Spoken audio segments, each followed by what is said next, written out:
ঘটনাটা হয়েছে কি মানে কালকে আজকে বিকাল 4টার দিকে আমরা একজন ক্লিনার স্টাফ আমাদের একটা সেন্টার আছে আগরতলা আস্তাবলের ঠিক উল্টা দিকে টেরেসা হেলথ কেয়ারের যে ক্লিনার স্টাফ আছে আমরা একটা আয়ের সেকশানে যখন ক্লিনার স্টাফ ক্লিন করতে গেল তখন পর্দাটা যখন সরাই যখন জ্বালানাটা ক্লিন করতেছিল তখন দেখলো জ্বালানার যে গ্লাসগুলা ছিদ্র হয়ে গেছে হোল হয়ে গেছে এবং তাই যখন ভালো করে লক্ষ্য করলো দেখলো যে পর্দাটাও ছিঁড়ে আছে হোল আছে সেই তখন তাই একটু তত যদি বাকি সবাই স্টাফরা ডাইকা টেকা যখন আনছে ঘরের ভিতরে আমরা একটা বুলেট পাওয়া গেছে ছোট।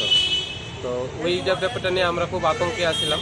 তো আমরা ইতিমধ্যেই পশ্চিম থানাতে আসছি এসে এখানে একটা আমরা জানাইছি ওসি সাহেবরে। তো জানাই জাস্ট আমরা এখন বাড়িতে আছি। তারা তো আশ্বাস দিল যে তারা এটার ময়নাতদন্ত করবো এবং ইনভেস্টিগেশনও করবো, তারা যাইব তদন্ত করবো।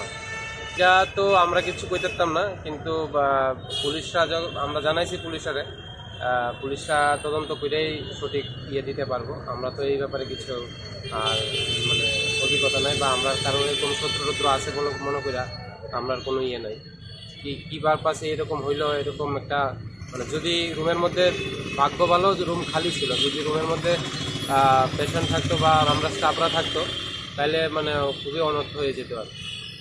না না না মালিকের সাথে আমরা জানাইছি, কিন্তু মালিকের তো এমন কিছু না।